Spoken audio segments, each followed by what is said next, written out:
All right, let's talk about the newest champion in the contest, White Tiger, and she is a beauty. Let's talk about she has precision, fury, negative 70% power gain, purify, and unblockable. And trust me, we're going to get into all of that. But first up, we got to talk about her combo. How is her combo? Well, when I picked her up and started playing the character, I thought the combo was kind of nice. It kind of reminds me a little bit like Black Cat. Her animations are a little bit slowed down and kind of wonky a little bit, but not too wonky. This is like enough to notice that clearly this is a new champion and we're still trying to get used to her animations. She has a 3-hit heavy, which I think is not bad at all. Gotta definitely work out the spacing, and then her animations from her specials are really good. Some of them remind me of like Marvel movies a little bit, but maybe that's me. I'm a fanatic when it comes to Marvel movies. But overall, animations were good. I like that how smooth they were, and she was like quite easy to pick up and just play and go. That's how I played her. Like, it wasn't a problem at all. So overall, combo nice and steady. Her heavy also really good. Specials are solid. She has an easy ramp up, and she doesn't necessarily need to be awakened, but we'll get more into that later on in the video. Trust me, if you awaken her, you're only going to benefit. And she does go unblockable too, and you can definitely cycle her specials. I'm going to show you that in the video. Like, you are really in for a treat. But let's talk about her strengths. Well, one of her strengths is what's yours is mine. With mechanics that grant power and healing based on the opponent's power and healing, White Tiger can gain access of resources in the right matchups. So if the opponent has power gain, she's going to have power gain. If the opponent has healing, she's still going to benefit from that power gain. She may not be gaining the healing, but the way she gains power when the opponent has healing is amazing. She has crazy power still too. Like, look how I'm able to cycle those specials. And speaking of specials, specials galore. With our highly potent power steal, White Tiger can throw extremely frequent and increasingly deadly attacks. Like right here, I'm gonna throw specials for the remainder of the fight. Like, look at this, throwing specials back to back to back with her power gains. She's just insane when it comes to her power gains. She doesn't even need to be awakened to do that. And also, let's talk about another new mechanic, a new effect that reduces unblockable ability accuracy and prevents perfect block. Fear provides extra safety against threatening defenders. Don't fear Hawkling. Hawkling should fear you. Sorry, Ghost Dog, but Hawkling now has another counter, so enjoy that, Hawkling and Ghost Dog.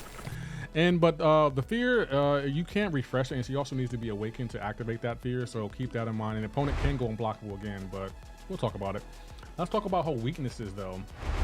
One of her weaknesses is power control. White Tiger's outrageous power gains are her most constant threat, so science champions with access to Wither and Petrify, like Quicksilver here, who can stop her power gains, or She-Hulk can definitely reduce her power gain if you got a Petrify on her, because when she's awakened, whoever's at 15% health, White Tiger will gain power. And also Sandman, he can straight up reduce or even reverse her power gain. And she's also not really good with Unstoppable, but we're going to get more into that, because when it comes to White Tiger, she has a rhythm. And another one of her weaknesses is this defensive disruption. White Tiger relies on constant escalating momentum to maximize her damage. Against defenders and those that delay this rhythm with effects like Unstoppable or Miss, White Tiger's damage can sputter out. So this Medusa has auto block, evade, and Unstoppable, and White Tiger is just not even a threat when it comes to that many nodes. So keep that in mind. And also another thing, as you can see right here, her damage is basically hampered because of that auto block. And she's also not, right here, my girl Ghost, she's not good with Miss right now. So Tiger doesn't counter Miss at all. Sorry about the stumbling. There's so much going on right now, but yes, she's not good with Miss. Let's talk about her immunities.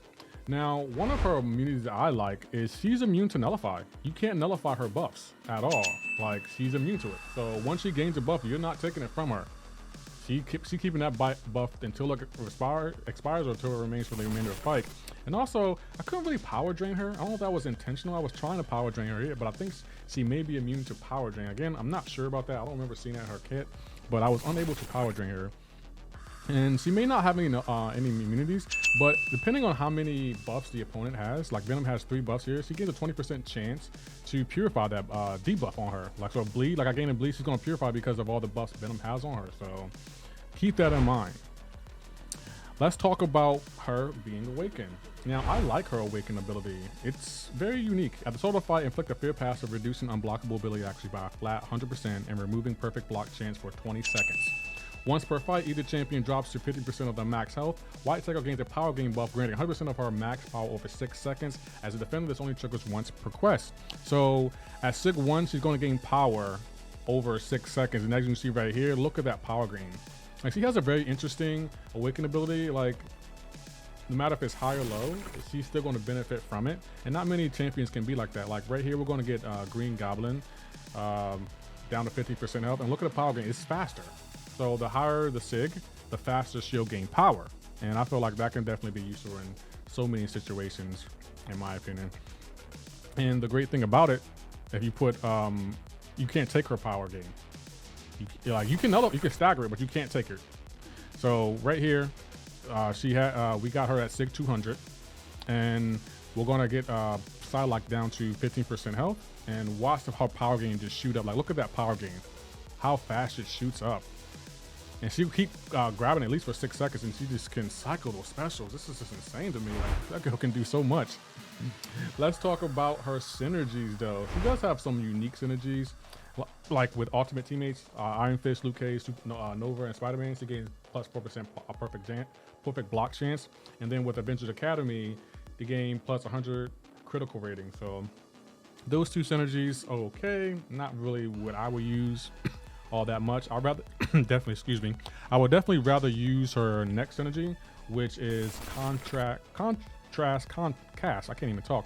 Black Panther and Mr. Negative, both of them gain plus 50% personal buff or debuff duration, while White Tiger gain 50% personal buff duration. And with Darkhawk and Elsa, you gain plus 20% special damage. So I would definitely use those synergies with Elsa or Darkhawk. She does have synergies with Ghost Rider, Juggernaut, Moon Knight, and Silk, and you basically start the fight with 50% of bar power. If the regular clip gain 20% per gauge, and she has a really good synergy with Gladiator. She gains power. She has a 40% chance of not going on cooldown, so that's pretty beneficial. And I'm assuming this Gladiator we're seeing a slight buff to Gladiator with this synergy, and while charging heavy attack when the opponent's against a wall, gain a Fury, so that's not bad. Let's talk about her on defense. Now, defensively, I don't think she's that much of a problem. I feel like she's going to be an easy counter. She's not immune to bleed. She's not immune to poison. So as you can see right here, I'm just going to melt her with Archangel. So all you got to do is basically outmaneuver her specials, because they're not hard to dex at all, in my opinion. And since she's a Mystic, I went in here with Torch, and Torch destroyed her. You know, Torch destroys all the Mystic champions anyway, so not bad. I don't think she's going to be primarily used on defense. I also went in here with Hercules. Now, because her animations are new, I was still getting used to the fight, so I do slip up and get, clips here every now and again, because her specials are different, and I'm not used to them, and her animations are still something I'm still getting used to, so keep that in mind. And right here, she's difficult to power drain, and she can block the unblockable when fear is active on you, so that might take some getting used to, but I feel like that won't take very long. And you definitely got to make sure she's staggered to prevent her buffs from coming, because once she has a buff, you can't take it from her. Let's talk about her relics. There weren't many relics I found her to be useful with. Like, I threw on the Iron Fist relic, and that was okay. It put the ineptitude on the defender, so that was an okay relic, but there weren't really other relics that I thought would benefit her. So I'm not saying don't run relics, but she's not going to benefit from many unless Kabam starts making new ones. Let's talk about which mastery she's good with. Now, there were 3 masteries I thought she was decent with. Deep Wounds, Cruelty, and Mystic Dispersion. White Tiger's bleed is potent but has a very short duration, meaning every deep point in Deep Wounds is extremely impactful. At max rank, she can almost double the bleed duration. And with Cruelty, White Tiger's precision can give her special attacks frequent critical hits, so invest in critical damage to get the most bang for your buck. And we all know what Mixed Dispersion is. That's probably one of the most broken masters in the game. Every Mystic champion will gain so much power when it comes to buffs on the opponent. So yes, definitely max out all 3 of those if you want to get the max amount of damage from White Tiger. I did it right here, and as you can see, she's doing all kinds of crazy damage, which I absolutely love. We all know that the MCOC community, they love a high damage output champion, and I think White Tiger is definitely it. And I don't think anyone was going to be disappointed if they would have pulled her from the crystal. What are my overall thoughts on White Tiger? Overall, I think she's a solid champion. She is an offensive juggernaut, and I think she's definitely going to be considered by many to be a top 10 mystic in the game. I mean, we don't know where she falls on that list because it's still early, but from what I was doing and playing with her, her damage can wrap up quick. She can cycle those specials. She can gain power, even if she has 15% health. So she's always going to be a threat, and once she gains a buff, you can't take it from her. So I think all around she is a solid champion, and if I would have pulled her, I would definitely awaken her. I don't know if I would pull many SIGs into her, but when it comes to ascending her, yes, I definitely think she's worth the ascension, because that's only going to increase her damage and make her almost unstoppable. So overall, amazing champion. Offensive juggernaut. Defensively, she might be a liability, so I definitely would not recommend putting her on defense at all. It's just, I would just use her offensively in Battlegrounds, in my opinion, because she's going to end a lot of fights quickly with those specials. So overall, solid champion. But if you did like this video, please hit that like button. And for anyone new here, if you can hit that subscribe button, I'll greatly appreciate it. Y'all take care. Have a great and wonderful night.